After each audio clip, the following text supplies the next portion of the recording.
Martin, standard game, eh? I got me a smile.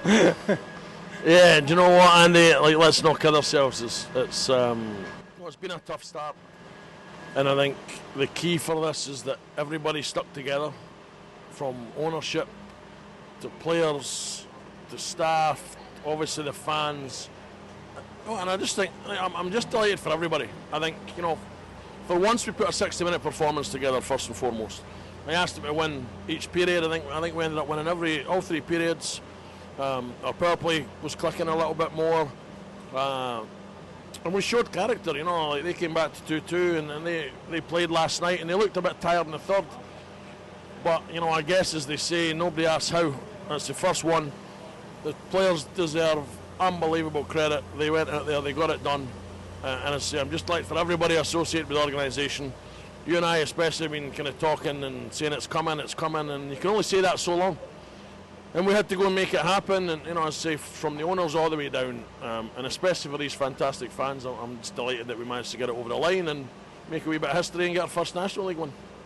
Absolutely. I mean, you spoke to me earlier in the week and you said that last Saturday's performance, it wasn't Solway Sharks hockey. It was tonight's Solway Sharks hockey. It was certainly as close as we've been to Solway Sharks hockey. I think this week we changed our system a little bit. We tweaked things, we walked through on the back of GB camp. I had one of my assistant coaches come in and give us a different voice and a bit of help, and a shout out to him. But again, ultimately the players have still got to execute. We can talk, we can have the best system in the world, but if they don't have the desire to be better than their opponents, you won't win many games. And tonight it was as simple as that. I asked them in the pre-game meeting to have a bigger desire than the Raiders to win, and I think we showed that, and then you make your own luck. You just got to look at Kieran Hare, unbelievable for that. That was the third or the fourth goal I think that sets us apart. Kyle Carruth, second shift of the game, he shot blocks. That's always Sharks hockey, that's everybody buying in.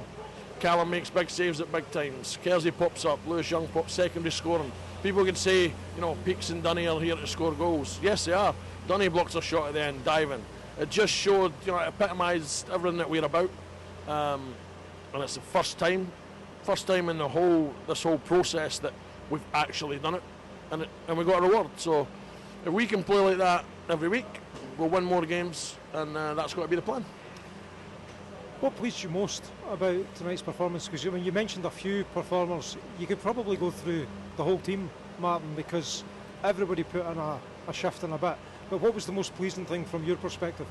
Just our unity, I think. The unity and the belief and I guess the execution of what we wanted them to do. It would have been very easy for them to feel sorry for themselves when it went back to 2-2. It would have been very easy for them to kind of drop the shoulders again, that body language of here we go, we're up. But I just think the way that they showed that character that we've been known for in previous years in lower levels of hockey, and they stuck to the task and they played real hockey tonight, real systems, and their execution, their togetherness has been fantastic. They've been a little chat in there, they've enjoyed it, and rightly so, and they deserve it. So I think it's onwards and upwards now. The first is always the hardest. You can't get two unless you get one, and that's where we are now. We're a happy group.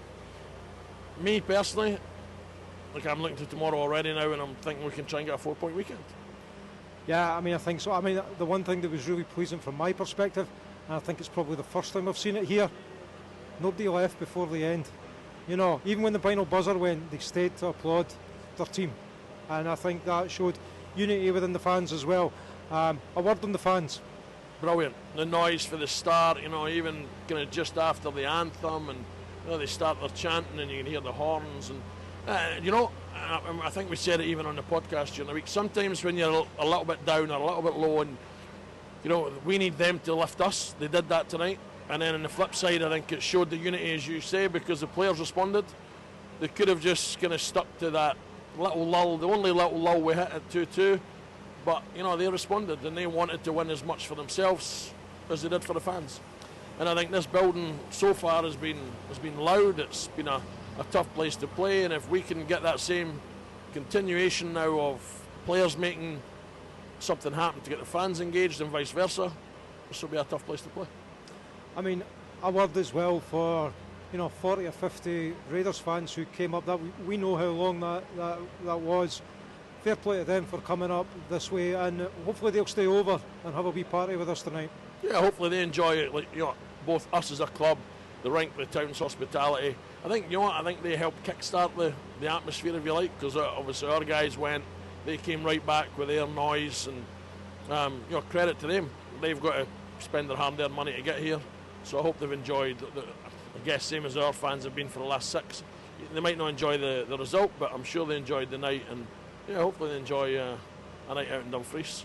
I do also have to say a wee mention to my wee pal Jake Smeaton, because I've been missing a high five for Jake for 6 games, and I got my high five every period tonight, and something happened, so I'm going to have to shout out to Jake here. Maybe we could stow him away tomorrow to Slough to play the Bees. So Jake, I appreciate that. Huge congratulations from us, Martin. It was a privilege to be here to watch history being made in the Shark Tank, and good luck tomorrow when we play the Bees. Appreciate that, Andy. Thank you.